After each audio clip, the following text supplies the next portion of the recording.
श्रीमान अरविंद केजरीवाल घटिया इंसान है, निकम्मे इंसान है, भ्रष्टाचारी हैं, नाकारा हैं। ये सब उपमाएं उनको मिलती रही हैं, लेकिन जिस भाषा का प्रयोग उन्होंने आज किया है वो उनके छिछोरेपन को दिखाता है। जिस भाषा का उन्होंने प्रयोग किया है उसे सुनकर छिछोरापन भी शर्मिंदा हो जाए, उस निचले स्तर तक केजरीवाल गए। अपने भ्रष्टाचार, अपने झूठ को छुपाने के लिए आप कुछ भी अनाप शनाप बोलेंगे और दिल्ली वाले सुनेंगे। उन्होंने कहा कि मेरे पास 100 मनीष सिसोदिया और 100 सत्येंद्र जैन हैं, तो इसका मतलब भ्रष्टाचार की गंगा पूरी पार्टी में बह रही है। एक सत्येंद्र जैन जिसने पूरी दिल्ली को लूटा, एक मनीष सिसोदिया जिसने पूरे शराब के नशे के साथ साथ पूरी एक युवा पीढ़ी को नशे में धकेलने के साथ साथ करोड़ों रुपए का घोटाला किया, दोनों जेल में है। अगर ये दो कम पड़ रहे हों तो अरविंद केजरीवाल के पास ऐसे 100 सत्येंद्र जैन और 100 मनीष सिसोदिया हैं। तो इन भ्रष्टाचारियों की पार्टी से आप उम्मीद भी क्या कर सकते हैं? ये पार्टी ही धूर्त और मक्कारों की पार्टी है, क्योंकि इनको ट्रेनिंग केजरीवाल ने ऐसी दी है कि कैसे आपको पैसा लूटना है। हमने सुबह चलाया था कि एक बंदा ही काफी है दिल्ली को बर्बाद करने के लिए। बर्बाद गुलिस्तां करने को बस एक ही उल्लू काफी है। हर शाख पे उल्लू बैठा हो तो अंजाम गुलिस्तां क्या होगा? जब 100 सत्येंद्र जैन, 100 मनीष सिसोदिया इनके पास होंगे तो आप समझ लीजिए दिल्ली की क्या हालत होने वाली है। और कई बार तो मुझे इनकी परवरिश पर भी तरस आता है कि किस तरह के संस्कारों में ये पले बड़े होंगे। एक बिगड़े हुए नवाब की तरह आप व्यवहार कर रहे हैं। आपसे अगर रामलीला मैदान में भीड़ इकट्ठी नहीं की गई तो आप उसका गुस्सा कहीं भी उतारेंगे। इनका सिर्फ एक ही ध्येय है कि दिल्ली को कैसे लूटना है। सेवा तो सिर्फ बहाना है, असली काम तो मेवा खाना है। केजरीवाल जिन बच्चों के सर पर हाथ रख के कसम खाते थे कि मैं सरकारी गाड़ी नहीं लूंगा, सरकारी बंगला नहीं लूंगा, सरकारी सुविधाएं नहीं लूंगा, मुझे आज उम्मीद थी कि वो आज रामलीला मैदान में अपने दोनों बच्चों को लेकर आते और उनके सर पर हाथ रख के कहते कि हाँ, ये 52 करोड़ रुपए कहां से आए मैं आज बताऊंगा। ये 8 लाख का पर्दा या 6 करोड़ का इजरायली वो वियतनामी पत्थर, 15-15 बाथरूम, उस बाथरूम में लगने वाले 4-4 लाख के पॉट, उन बच्चों के सर पे हाथ रख के कसम खा के बताते ना दिल्ली की जनता को। आज जो पैसे देके आपने लोग बुलाए थे उनके सामने बताते कि क्यों हमने गली गली में गुरुद्वारे, मंदिर, मस्जिद, स्कूल कुछ नहीं छोड़ा शराब की दुकानें खोलने के लिए। बच्चों के सर पे हाथ रख के कसम खा के बताते कि ब्लैक लिस्टेड कंपनियों को 144 करोड़ रुपए हमने क्यों माफ किए, क्यों शराब पीने की उम्र हमने घटा दी, शराब पीने का समय बढ़ा दिया। ये सब बातें आज दिल्ली की जनता उनसे पूछ रही थी, लेकिन अरविंद केजरीवाल ने अपनी छिछोरी भाषा में, छिछोरे अंदाज में इन सारे मुद्दों से भागने का काम किया। और आज दिल्ली की जनता ने उनकी सच्चाई देख ली कि अब ये आम आदमी नहीं है, ये भ्रष्टाचारी, करप्ट, धूर्त, मक्कार आदमी है जिसका सिर्फ एक ही शगुल है, कैसे पैसे कमाना है, कैसे दिल्ली की जनता को लूटना है। और दिल्ली भारतीय जनता पार्टी का ये संकल्प है कि हम इसके हर भ्रष्टाचार को उजागर भी करेंगे और इसको उस अंजाम तक लेके जाएंगे जहां इसके दोनों साथी हैं। आज जब रामलीला मैदान में राजा साहब पहुंचे 174 करोड़ के घर से निकल के लगभग 10 से 12 करोड़ की गाड़ियों के काफिले के साथ, तो मैं ये सोच रहा था कि इस रामलीला मैदान को 1-2 दिन बाद थोड़ा सा कुछ शुद्ध जल से छिड़काव करके शुद्ध करना पड़ेगा। क्यों? क्योंकि मुझे वो रामलीला मैदान याद आ रहा था, वो समय आ रहा था जब इसी रामलीला मैदान में अन्ना हजारे के साथ यही व्यक्ति बैठा था। और उद्देश्य क्या था? India against corruption. उद्देश्य क्या था? भ्रष्टाचारियों से मुक्ति। आज उसी रामलीला मैदान में तब का वो भ्रष्टाचार विरोधी बताने वाला अरविंद केजरीवाल आज अपने भ्रष्टाचार को छुपाने के लिए चीख और चिल्ला रहा था और छिछोरेपन की भाषा पे उतरा हुआ था। मैं हैरान हूं, एक बार भी उनके मुंह से लोकपाल की बात आज भी नहीं आई। अरविंद केजरीवाल, आप अन्ना हजारे साहब को बुलाओ या न बुलाओ, क्योंकि उस समय तो मैं भी था वहां बैठा हुआ।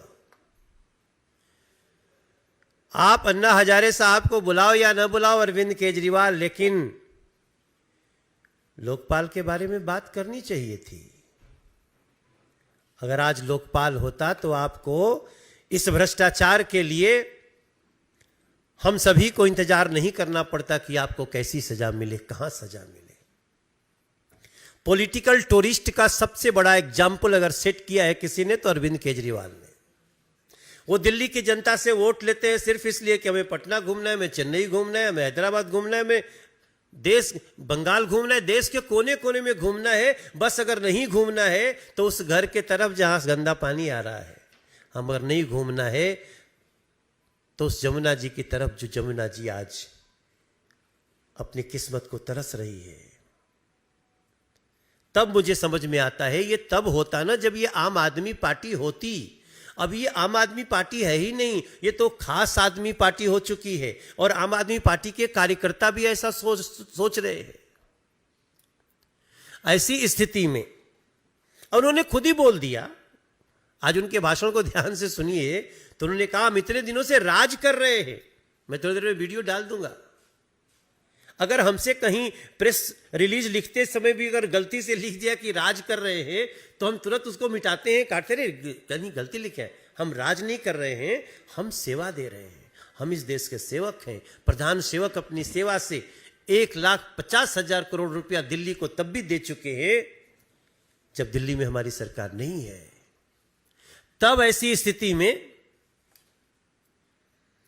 भ्रष्टाचार को बचाने के लिए अरविंद केजरीवाल का उसी रामलीला मैदान का दुरुपयोग न तो इसको दिल्ली की जनता माफ करेगी, न ही इस देश को प्यार करने वाले माफ करेंगे, और न तो हम माफ करने वाले हैं। क्योंकि हम अच्छी तरह देख रहे हैं मनीष सिसोदिया को बेल क्यों नहीं मिल रही है, फिर भी आप इतने मनीष सिसोदिया पैदा करना चाहते हैं। तो आज मैं सिर्फ इतनी बात के साथ कि अपने को राजा समझने वाले अरविंद केजरीवाल जी, आप चाहे लाख कोशिश कर दीजिए, जिस कपिल सिब्बल की बुराई करते करते उनके भ्रष्टाचार बताते बताते आज आप यहां आए थे, आप उन्हीं की तारीफ के कसीदे काढ़ रहे थे। आपका राजनीतिक पतन बहुत नजदीक है। मित्रों, आज केजरीवाल साहब ने कल टेलीविजन में मैं जगह जगह देख रहा था 1 लाख लोग मेरी रैली में कल पहुंचेंगे, ये कहा था। मैंने बात की टेंट वाले के साथ, जो काम करने वाला व्यक्ति, कह रहा भाई हमको तो 10,000 कुर्सियों की पेमेंट मिली है। तो मैंने कहा रिबेट दी है क्या आपने केजरीवाल साहब को?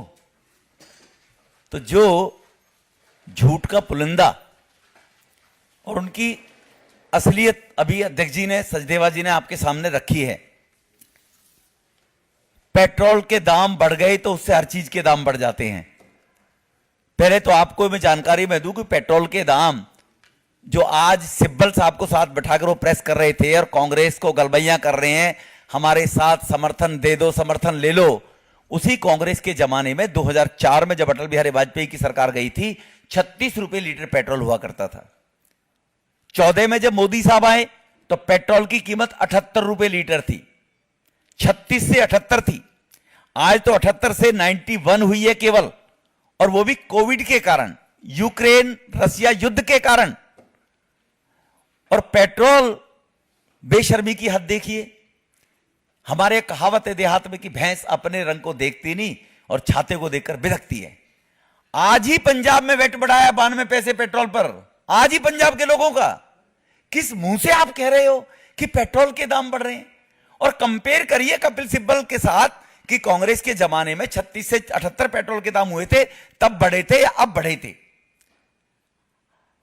और 18 करोड़ रुपया मनोज सिंघवी को आपने भ्रष्टाचार के मुकदमे लड़ने में दिए।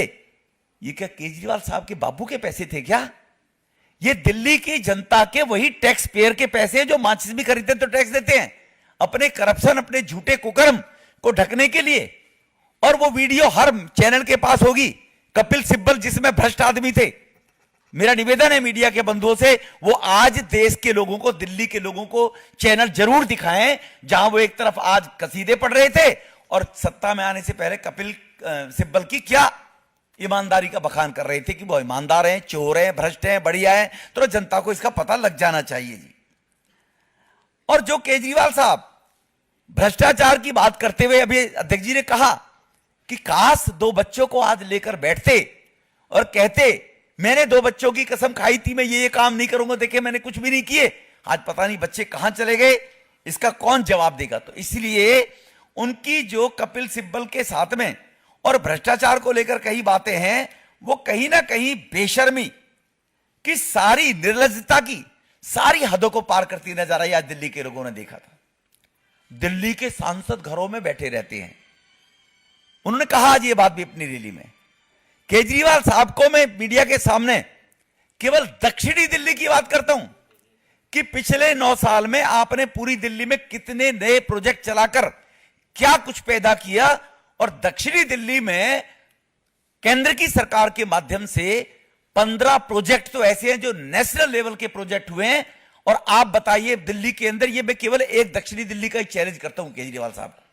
मैं कल मीडिया के सामने उसकी एक बुकलेट भी पेश करूंगा विद फोटो। और केजरीवाल साहब आप भी 15-16 ऐसी स्कीम बताएं दिल्ली में कौन सी लेकर आए दिल्ली के अंदर। और आपके पास 78,000 करोड़ रुपए का फंड, और हमारे पास सांसदों के पास केवल डेवलपमेंट फंड 5 करोड़ रुपया, वो भी कोविड में मोदी साहब ने 2 साल का रोक दिया था कि वो कोविड के लोगों के लिए जाए वो फंड का पैसा। लोकपाल आज भूल गए। वो मुझसे पहले मनोज जी ने भी, वीरेंद्र जी ने भी कहा कि लोकपाल कहां चला गया। काश कुछ लोग पूछते कि लोकपाल के बारे में, तो और लोग तो उसके बाद जा नहीं सकते। अब सिक्योरिटी 2-2 राज्यों की है। मीडिया के बंधु आप जरूर पूछ सकते हैं कि केजरीवाल साहब लोकपाल, जन लोकपाल का क्या कर रहे हैं? आप तो ईमानदार है, कट्टर ईमानदार है, तो जन लोकपाल कहां चला गया? जो आदमी बताएं। सतेंद्र जैन अभी 1 साल के बाद बाहर आए कुछ छुट्टी के ऊपर, बीमारी का बहाना बनाकर। सिसोदिया जी को बेल क्यों नहीं मिल रही? ये तो बताएं एक बार, कारण क्या है? कब तक आप दोष देते रहोगे केंद्र की सरकार को?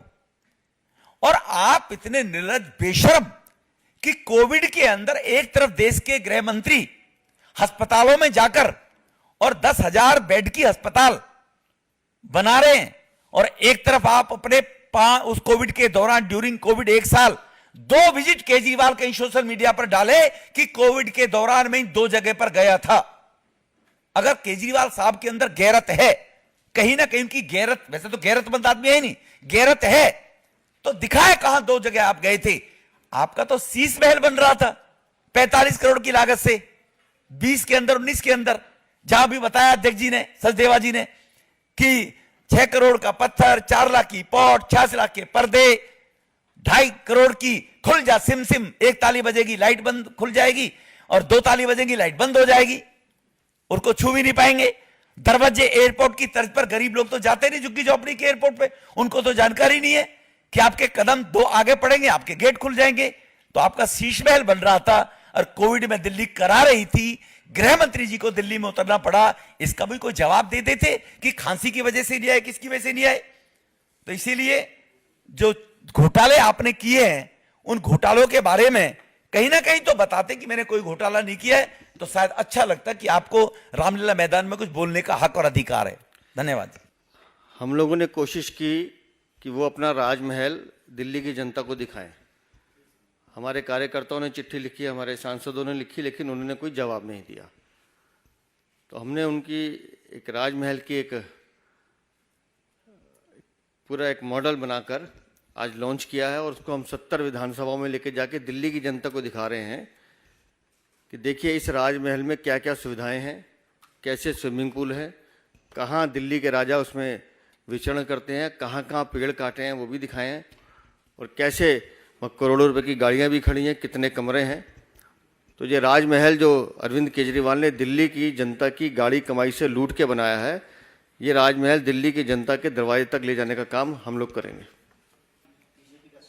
मैंने अपना उद्बोधन ही इसी बात से किया था कि जिस छिछोरी भाषा का आज उल्लेख किया गया है वो छिछोरापन भी उससे शर्माता है, और अरविंद केजरीवाल ने आज ये दिखाया है कि उनकी परवरिश किस संस्कारों में हुई है। इस तरहहीन आदमी हैं वो। और जहाँ तक आपने ऑर्डिनेंस की बात की, ऑर्डिनेंस में उनको एक चोर दूसरे चोर को बचाने की बात कर रहा है। एक स्वार्थी दूसरे स्वार्थी के पास जा रहा है। जो एक दूसरे को गाली देते थे आज एक दूसरे के गले मिल रहे हैं। ऑर्डिनेंस दिल्ली के विकास के लिए है। ऑर्डिनेंस में जो अथॉरिटी है उसका चेयरमैन अरविंद केजरीवाल को बनाया गया है। ईमानदारी से काम करें, उनको चीज़ें समझ में आएंगी। उनसे बड़ा अहंकारी कौन होगा कि जो मुख्यमंत्री बनने के बाद कह रहा है मैं राज कर रहा हूं। जो आदमी कहता था मैं तुम्हारा बेटा हूं, वो कह रहा है मैं राज कर रहा हूं। और जो आदमी आज अगर तंज कस रहा है कहीं भी किसी के बारे में भी, अपनी गिरबान में झांके, वो भी एक क्लिप निकाले मेरे मीडिया के बंधुओं से। अरविंद केजरीवाल तो क्या उनके खानदान में कोई कमिश्नर नहीं रहा इनकम टैक्स का, वो भी एडिशनल कमिश्नर रहा है, कमिश्नर नहीं रहा। और दिल्ली की जनता को उसने अपने आप को कमिश्नर बताया था, कमिश्नर। और वो बताया उनके खानदान में कौन कमिश्नर रहा, गलती से ना क्या बेटा हो। अपनी गिरबान में भी अरविंद केजरीवाल झांके जरा, ठीक है ना जी। कोविड में किसने काम किया है ये हम सब भी जानते हैं, दिल्ली और देश की जनता जानती है, साथ साथ विदेश की जनता भी जानती है। जब एक राष्ट्रीय अध्यक्ष पैर छूके माननीय प्रधानमंत्री का सम्मान कर रहा है तो वो उस कोविड का भी सम्मान कर रहा है जो प्रधानमंत्री ने हर देश में फ्री पहुंचाई। जब एक राष्ट्रीय अध्यक्ष मोदी जी को मोदी इज़ द बॉस कह रहा है तो वो उस कोविड और कोविन का सम्मान कर रहा है जो प्रधानमंत्री ने देशों को सहायता दी। वो अमेरिका का राष्ट्रपति जो कहता है कि प्रधानमंत्री जी मुझे आपका ऑटोग्राफ चाहिए, उन सब ने देखा है कि उस संकट काल में भारत ने कैसे अपने साथ साथ अपने नागरिकों को तो बचाया ही, विश्व के लोगों को भी बचाने का काम किया है। इसलिए अरविंद केजरीवाल, फिर मैं कह रहा हूँ, अपने स्तर से गिर के बात कर रहे हैं, उन्हें इन सब बातों पे ध्यान देना चाहिए। आप मुझे कोई एक राज्य बताइए जहाँ चीफ सेक्रेटरी को बुला के कमरे में थप्पड़ मारा जाता हो। आप मुझे कोई एक राज्य बताइए जहाँ महिला अधिकारी को कमरे में बुला के प्रताड़ित किया जाता हो। आप मुझे कोई एक राज्य बताइए जहाँ रात के 2-3 बजे फाइलें चोरी की जाती हों। अगर आप पूरे सिस्टम को काला करने की कोशिश करेंगे, डराने की कोशिश करेंगे, तो न्यायालय की टिप्पणी थी कि कानून की स्पष्टता के लिए अध्यादेश लाया जा सकता है। तो कानून की स्पष्टता आ गई, अथॉरिटी बना दी गई, अरविंद केजरीवाल उसके चेयरमैन है, उस अथॉरिटी के रूप में काम करें। नहीं, कंपेयर तो जनता ने और मीडिया ने करना है। वो लाए रिपोर्ट देना, प्रोजेक्ट रिपोर्ट कोई दे। दिल्ली में मैंने ये नए प्रोजेक्ट लागू किए पिछले 8 साल में जो पहले दिल्ली में कभी थे ही नहीं, ये मैंने दिल्ली में लागू किया है। 500 स्कूल कहाँ हैं उसके? आई एम सॉरी, ये मीडिया को पूछना चाहिए 500 स्कूल कहाँ हैं, 20 कॉलेज कहाँ हैं, फ्री वाईफाई दिल्ली के लोगों का कहाँ है, यमुना साहब कहाँ है। ये जो उसने खुद बोला था, ये उससे पूछ ले कोई। ये दिल्ली की जनता जानती है सब कुछ है कि वो 5 प्रोजेक्ट तो बताए। मैं बता रहा हूं, देखो आप, माफी चाहूंगा अध्यक्ष जी, मैं बता रहा हूं, देखो आप, कन्वेंशन सेंटर 25,000 करोड़ की लागत से बन रहा है, 5 लोगों को रोजगार मिलेगा 25 सेक्टर के अंदर। मैं बता रहा हूं, दिल्ली के अंदर 40 साल में पहला दिल्ली विश्वविद्यालय का कॉलेज भाटी के अंदर खुल रहा है। मैं बता रहा हूं उसको। दिल्ली के अंदर आयुर्वेद हॉस्पिटल 300 बेड की, 600 बेड की बदरपुर में बनकर तैयार है, लोग इलाज ले रहे हैं आयुर्वेद की। आपने कौन सी नई हॉस्पिटल बनाई? मैं पूछना चाहता हूं केजरीवाल साहब से कि वो जो ये प्रोजेक्ट पूछ रहे हैं ईस्टर्न वेस्टर्न पेरिफेरल, दोनों में 25,000 करोड़ का पैसा लगाकर आज दिल्ली को पोल्यूशन से बचाया है। 50,000 ट्रक जो निकलते थे दिल्ली से वो बाहर करे। केजरीवाल साहब ने क्या किया? ईस्टर्न वेस्टर्न पेरिफेरल ये 10 साल के अंदर बने, 20 साल से अटके हुए थे। अगर केजरीवाल, तो केजरीवाल 4 चीजें गिनवा देता ना मन से कि मैंने दिल्ली में, जैसे मैंने गिनवा दिए, और मैं 20 और गिनवा सकता हूं आपके सामने।